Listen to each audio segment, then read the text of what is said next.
guys, kumusta po? So, sarado muna ang ating tindahan ngayon.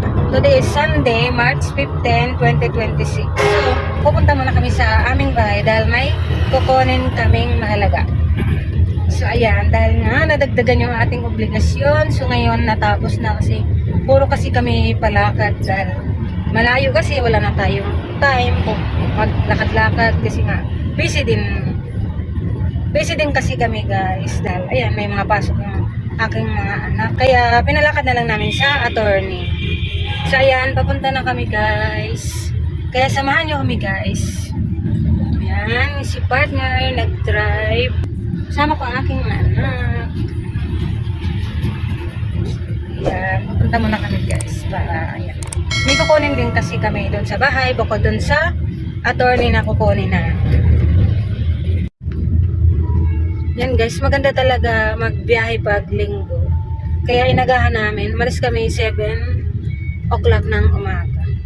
So ayan, tuloy-tuloy yung biyahe namin, wala masyadong traffic kasi ngayon ay araw ng linggo. Kaya ayan, kasi nga guys, doon kami dinala ni Papa Jesus, no? Baka magtaka kayo bakit doon kami bumili ng bahay sa Bulacan. So taga Nabutas kami guys. Medyo malayo-layo kasi nga matagal na din kasi namin pinagdasal na yan na magkaroon kami ng sariling bahay. At syempre pag mayroon kang pangarap, samahan mo talaga ng sipag at tiyaga. Kailangan mo talaga magsikap, makaipon, no? Hindi yung dasal ka lang ng dasal, wala ka namang ginagawa, so wala din. Kailangan pag magpray tayo, samahan talaga natin ng sipag.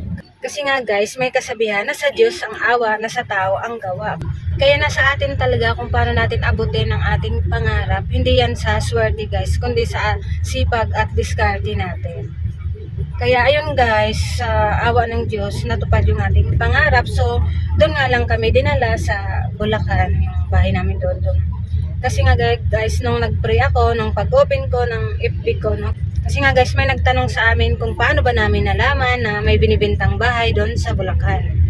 Siyempre, dahil nga nag-pray tayo, kaya yun nalaman namin nung pagbukas ko nga ng FB ko, no, bigla siyang bumungad na ayun, may binibintang bahay. At talagang nagustuhan ko yung kulay din guys, kasi kulay green, talagang attractive yung kulay. Siguro yun yung palatandaan na ayun, yun na para sa amin talaga yun. At nagustuhan ko din naman yung kanyang location kasi nga tabing kalsada din siya, kaya ayan, pinuntahan kagad namin. Kaya ayan, pag mayroon talaga tayong naiipon, kaya wag talaga natin ismulin, kahit maliit lang ang kita natin, kahit pabarya-barya lang. Kung marunong naman tayo magtipid, marunong tayong mawak ng pera, marunong tayong mag-ipon, so magagawa pa rin natin yung pangarap natin, matutupad pa rin kasi nga marunong tayong mag-ipon at mayroon tayong pangarap sa buhay na gusto natin matupad. Kaya ayan, talagang matutupad guys, no? Kaya thank you Lord ka na lang talaga.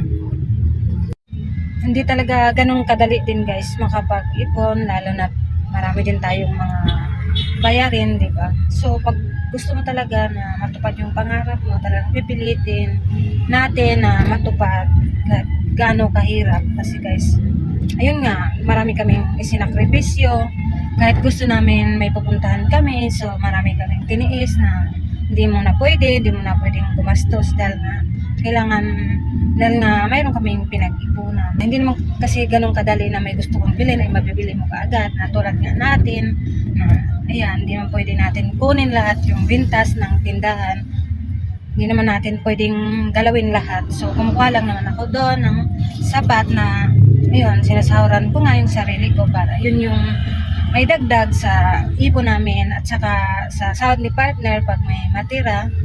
So ayun, binabudget ko muna yung pang ano namin, yung pang malingke, yung mga personal na pangailangan, mga personal na gastusin, at saka yung sa mga bayarin, no, hinihiwalay ko yun, no, talagang kailangan marunong talaga tayo mag-budget ko para kahit paano hindi natin mabawasan or magalaw yung ating ipon.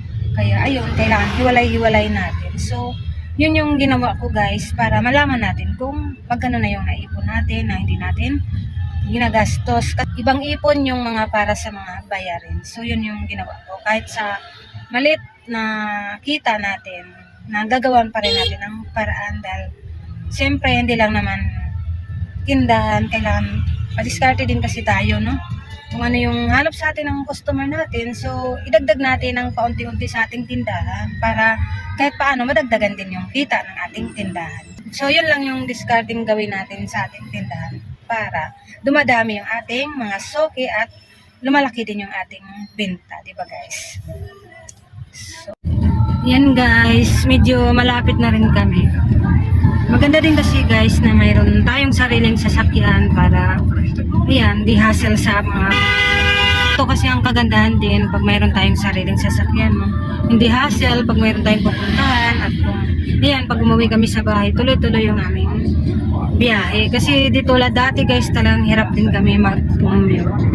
Kasi sakay dito, sakay doon, bababa na naman. Talagang mahirap. Kaya ito talaga next na pinag-ipunan namin na para matupad din yung ito nga, gusto mo namin magkaroon ng sariling sasakyan, kaya samahan talaga natin ng sipag. Kaya ito, sa awa ng Diyos.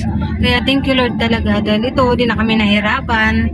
Tulad nga ngayon, nauwi kami, tuloy-tuloy yung ating biyahe, di ba guys? Bumaba muna kami dito para kakain.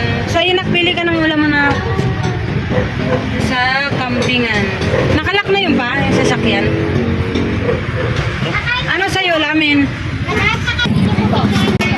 Kalderetang kambing, adobong kambing guys. Ayan, kilawin guys. Kain muna kami dito guys. Ito muna kami dito. First time namin kumain dito sa kambingan. Tsaka isang laing po. Isang gulay.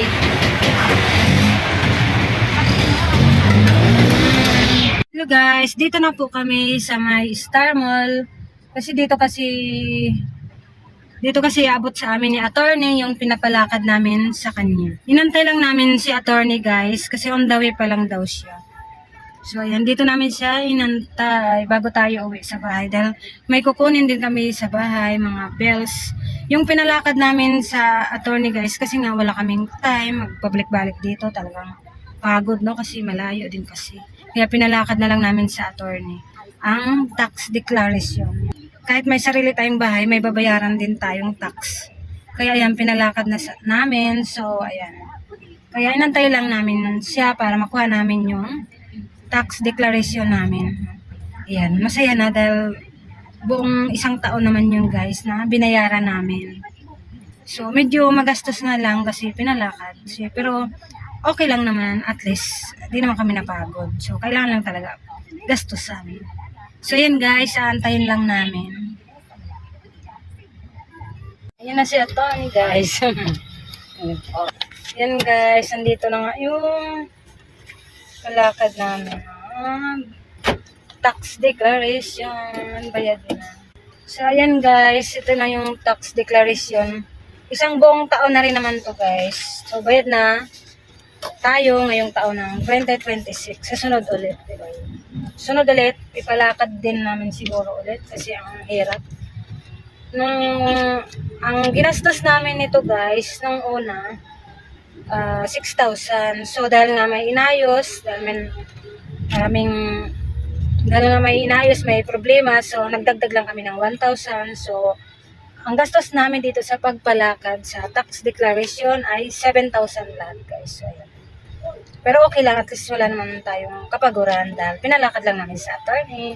So ayan guys, ito nga. So ngayon, uwi na kami sa bahay. Uwi muna kami sa bahay para maglinis at kukunin din namin yung mga bills natin doon dahil ang dami talaga natin obligasyon na dapat bayaran. Kaya di talaga tayo pwedeng patamad-tamad guys, no? Kasi ang dami nating bayarin. So ayun lang guys, maraming salamat po sa mga nanonood. Bye!